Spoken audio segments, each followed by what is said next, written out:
근데 이제 어제 4가지 안전 요구 사항에 대해서 통과를 했다는 이야기입니다.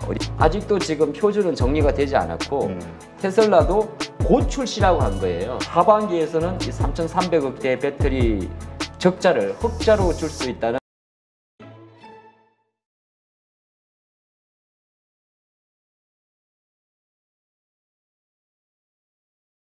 이게 테슬라가 재미난 게 좋은 건 아니에요. 그러니까 주식이라는 게 이제 보게 되면 테슬라가 지금 어제 이제 194달러까지 올라왔지 않습니까? 근데 한 이틀 전에 테슬라가 실적 발표할 때 사실 전기차 판매량이 둔화됐었잖아요. 판매도 덜 팔리고 가격도 내려갔고 그런 흐름이 있었는데 또 이제 거의 전 모델 가격도 내렸고 근데 테슬라가 한 지난주에 실적을 발표할 때 그런 이야기를 한단 말이죠. 예를 들어서 이제 조금 먼 이야기인데 두리뭉실한 이야기입니다. 8월 달에 로보택시도 출시할 거고 이런저런 이야기를 하는데 늘 이제 숙제가 뭐였냐면 테슬라의 새로운 수익 모델 플랫폼 호출에서의 그림이 뭘까 했는데 약간은 조금 설레발이 될 수 있습니다만은 첫 발은 디뎠다고 평가하는 게 좀 좋은 거죠. 그러다 보니까 이제 어제 이게 모든 게 좀 매칭이 됐습니다. 사실 지난 주말에 가장 큰 화두가 이고 한신이었거든요. 중국 정부가 중국의 전기차와 가전업체에 대해서 보조금을 주는 걸 말하죠. 그러다 보니까 실제적으로 중국 업체에서 샤오퐁이라든지 니오 같은 기업들이 먼저 이제 월요일날 움직이고 있었고, 그리고 제가 어제 한 가지 이제 궁금했던 게 뭐냐면 그렇다 그러면은 리튬 가격도 오른다. 이제 그런 그림으로 본 거거든요. 이게 왜냐하면 이고안신의 흐름 자체가 실제로 중국 전기차 업체들한테 보조금을 주는 제도이면 또 리튬 수요 같은 경우에 이제 증가를 유발시킬 수가 있는가. 아이러니하게도 어제 오후장에 다시 리튬 선물도 움직이고 미국장에서 엘버말의 주가도 좀 움직였기 때문에 약간 그런 관점에서는 이제 부담을 좀 내려놨지 않나 그렇게 보시는 게 좋을 것 같고요. 주가 관점에 놓고 보면 이게 이제 트리가 됐죠. 이게 리창 총리의 회장인데 4월 28일 일정입니다. 네. 주말에 이제 급히 내려갔고 지난주에 원래 앨런 머스크가 인도 방문이 예정되어 있다. 그거는 갑작스럽게 취소를 했었고 중국 갔었는데 왜 갑자기 그러면 지금 갔느냐가 중요한 거거든요. 중국이 지난 주말부터 뭐가 열리냐면 차이나 오토쇼가 열립니다. 네. 차이나 오토쇼가 열리는데 테슬라는 이번 오토쇼에는 참가를 하진 않고요. 테슬라가 오토쇼에 참가했던 것은 지난 21년이 마지막입니다. 그러니까 그 이후로는 이제 미중 관계 불편한 흐름 때문에 실제로 중국에서 주최하고 있는 차이나 오토쇼 같은 경우 참가를 하지 않는데 일단 리창 총리를 만난 이후에 그때 흐름 자체가 좀 빨리 돌아갔는데 글쎄요. 이게 이제 어제 제일 화두가 됐던 거죠. 이미 장 초반에 주말에 이제 리창 만나고 이렇게 하다 보니까 어제 아침에도 계속적으로 이제 완전 자율주행 관련주로 좀 움직였지 않습니까? 그래서 저는 이제 아침에 좀 올랐다가 좀 빠져도 이건 음봉이라도 가져가야 된다 생각을 했었는데 다시 한번 이제 장 끝나면서 팩트를 찍어준 거죠. 차이나, 그러니까 테슬라 차이나 홈페이지입니다. 그러니까 테슬라 코리아 말고 테슬라 차이나인데 뭐 제가 한자는 읽을지 모르겠지만 여기 보면 곧 출시라고 이야기를 한 거거든요. 네. FSD 이야기하는 거고. 그러면 가장 하이라이트가 바로 이거예요. 테슬라가 FSD 소프트웨어를 4년 전에 출시했습니다. 연자를 뺐네요. 4년 전에 중국에 출시를 했고요. 근데 이제 어제 4가지 안전 요구 사항에 대해서 통과를 했다는 이야기입니다. 어디에서 중국 자동차 공업협회에서 데이터 보안 검사를 통과한 건데 일단은 4가지 정도라고 해요. 차량 밖 앞면 정도 등 익명화 처리. 이게 무슨 말이지? 차 밖에 있는 앞면 정도 등의 익명화 처리 이런 게 좀 있고 그다음에 좀 우리가 항상 그 문제가 많았던 뭐 그런 거 있지 않습니까? 내가 운전을 하다가 차 안에서 혼자 중얼거리는 그 개인적인 정보들이 있잖아요. 네. 그러니까 운전석 데이터는 차 안에서 처리하고 밖으로 나가지 않게 하고 그다음에 운전자의 데이터 볼 수 이는 뭐냐면 예를 들어서 내가 어디를 갔다 왔는지 내가 어디 뭐 양평을 갔다 왔는지 동해를 갔다 왔는지 그런 정보들 있지 않습니까? 그렇죠. 그런 것도 다 이제 수집하지 않는 걸로 이런 데이터도 이게 이제 완차율 주행이 가장 하도가 되는 게 이제 개인정보 보호에 대한 취약할 수 있다는 거고 그렇죠. 그다음에 이제 추적기 할 수 있다는 거잖아요. 우리 예전에 한 20년 전 영화인데 미국 영화 중에서 이제 트루먼 쇼도 약간 그런 게 있지 않습니까? 사람이 어딜 가고 뭘 하는지 다 추적할 수 있는데 어쨌든 간에 이렇게 운전자 데이터 불 처리, 그다음에 운전석 데이터 차내 처리, 개인정보 처리 통보 등에 대해서 4가지 사항을 이제 통과했다는 겁니다. 그러다 보니까 테슬라만 통과시킨 게 아니고요. 다 한 겁니다. 여기 보면 테슬라의 주요 모델 3와 모델 Y, 그리고 중국의 전기차사 비아디, 리오토, 뭐 로터스, 호존, 니오 이런 기업들이 대부분 이제 주말에 있었던 중국 자동차 공업협회 데이터 보안 검사가 통과를 한 거고 그래도 이제 좀 의미는 있죠. 테슬라 입장에서는. 그게 왜 그러냐면 그 다음에 이제 바로 진행되는 게 통과를 했는데 곧 출시라고 했으니까 맵이 필요하지 않겠습니까? 그렇죠. 우리가 말하는 내비게이션인데 실제적으로 누구랑 하냐 하면 이게 이제 팩트예요. 중국의 바이두와 매핑 라이선스를 체결한 겁니다. 이 라이선스의 주체가 테슬라 갖고 있지 바이두 갖고 있을지는 알 수는 없습니다만은 이 중국의 바이두 같은 경우는 이미 이제 아폴로라고 이야기해가지고 로보택시를 운영을 하고 있고요.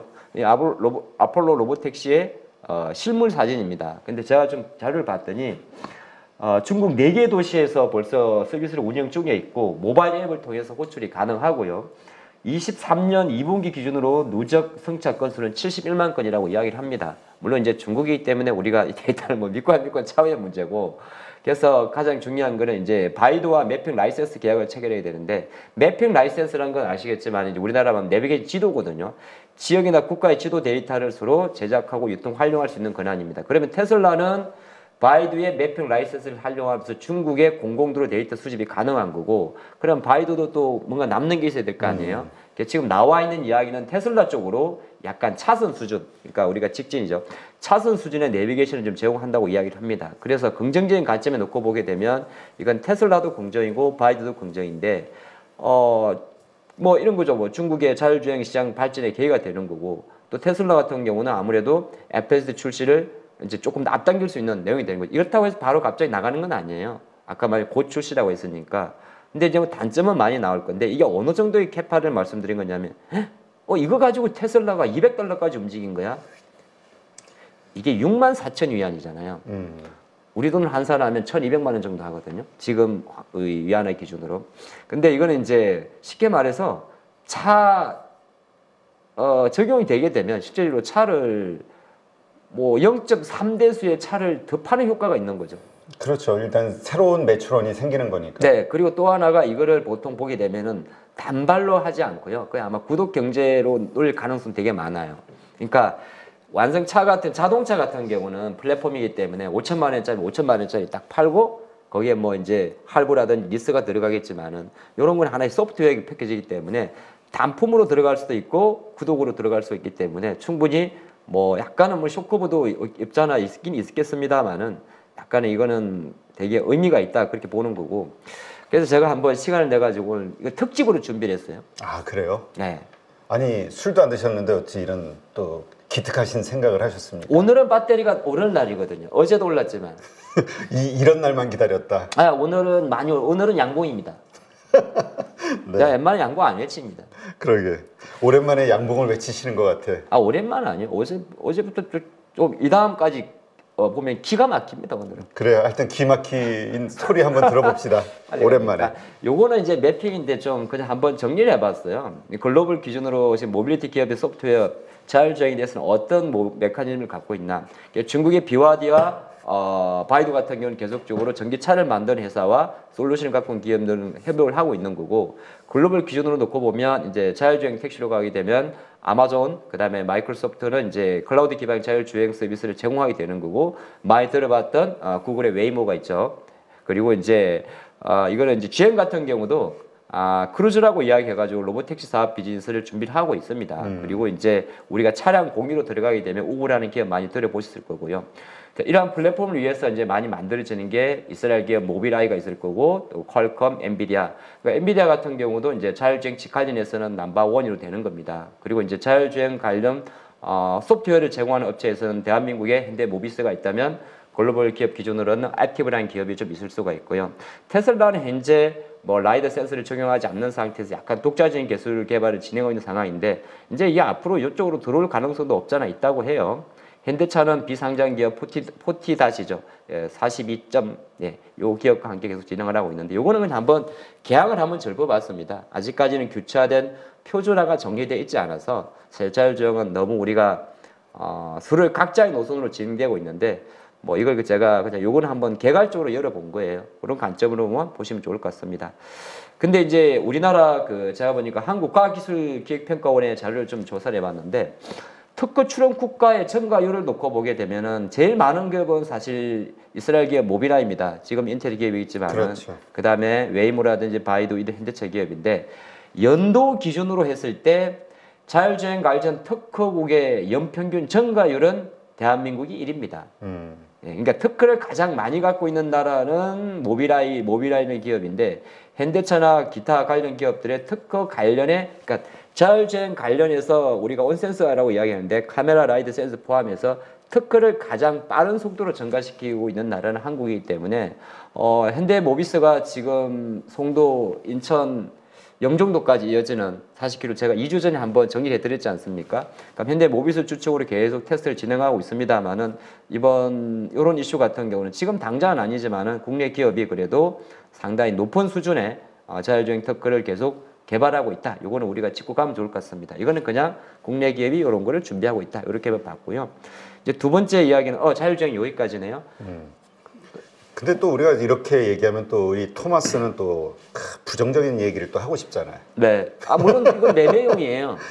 아니 왜냐하면 분명한 건 뭐 조금 전에도 말씀하셨지만은 그 대표적인 글로벌 이 자율주행 기업이 이제 모빌아이잖아요. 네. 근데 모빌아이 같은 경우는 밤 사이에 4%가 빠졌거든요. 네. 왜냐하면 전기차 수요의 둔화 이것으로 인해서 실적 악화 예상하는 거 하나 하고 아직은 그래도 이 자율주행과 관련해서 여러 가지 아직 이슈들이 남아 있잖아요. 그러니까 지금 어떤 호재가 발생이 돼서 기대 모멘텀으로 지금 확 부각이 되고 있지만 네. 아직까지 현실화되기까지는 좀 남아 있지 않냐 기간이. 아주 많이 남아 있죠. 많이 남아 있지. 네. 그러니까 이게 막 많이 오른 거를 지금 쫓아갔다가는 오히려 물릴 수 있는 가능성.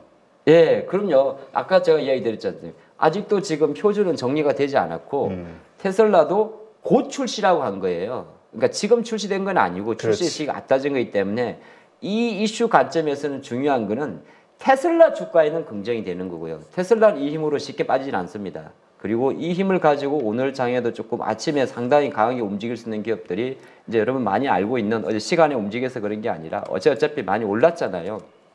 뭐 라닉스라든지 모바일 어플라이언스 같은 경우 상한가를 치는 거고 그럼 퓨런티라든지 스마트 레이더 시스템즈 같은 경우는 어제는 전자 고강했지만 약간 이건 매매 시간이에요. 그렇다고 해서 여기서 갑자기 현대모비스의 주가가 날아가고 그러지는 않습니다.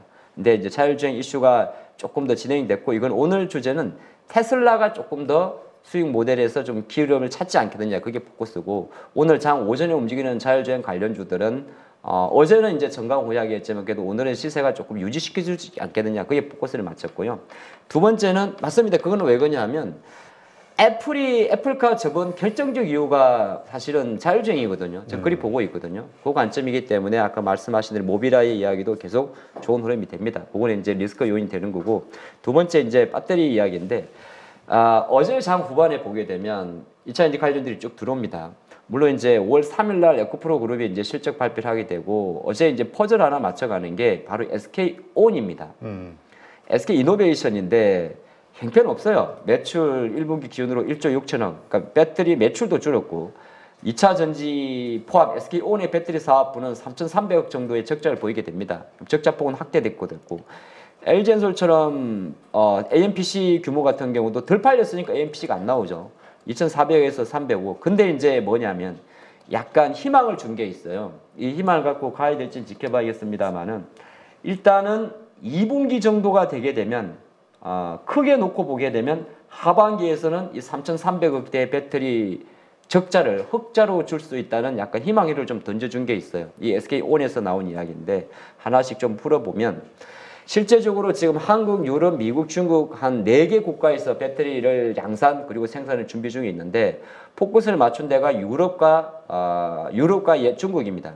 유럽 같은 경우는 기존에 코마롬 2개 공장이 있는데 코마롬 1, 2 공장이 있고 하지만 그보다 2배 이상의 캐파를 갖고 있는 2반차 공장이 있습니다. 2반차 공장 같은 경우가 지금 보니까 2분기에 사업 가동이 예정 중이라고 이야기를 하고요.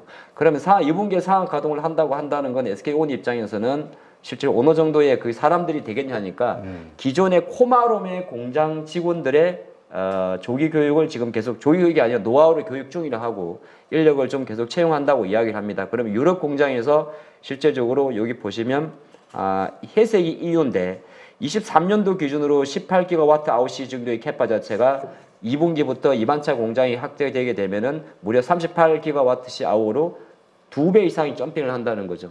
그러면 어느 정도 하반기에 SK온의 배터리 부분이 흑자가 될 수 있는 가능성이 좀 유리되는 거고 밑에 보게 되면 또 중국의 옌청 쪽에 있는 건데 요거 같은 경우도 마찬가지거든요. 그러면 미국이라는 퀘스천 마크는 아직까지 남겨놨습니다만은 사실 미국은 아직까지 어찌 될지 모르는 거니까 가장 가까이 있는 헝가리 이반차와 중국 옌청시에서의 어떤 캐파 증가 자체가 SK온의 하반기 실적을 좀 가져가지 않겠느냐 그렇게 보는 거고 그렇게 봤더니 이렇게 이제 글을 다 적어놨는데 뭐 제가 말씀드린 거 다 적어놨군요.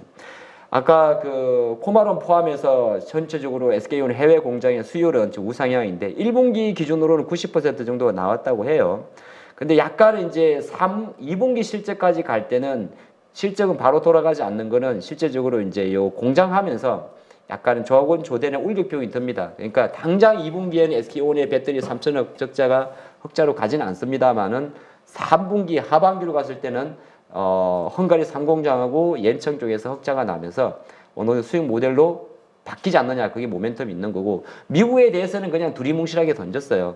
그냥 하반기 기준으로 놓고 봤을 때 아이오닉 5, 포드 1, 트랜지트 커스텀, 아우디, 이트론 뭐 이런 거 등등등 해놓은 건데 요거는 이제 아직까지 모르겠다 이야기고 어쨌든 간에 SK온 입장에서는 약간은 헝가리 공장하고 중국제 포커스를 맞췄다.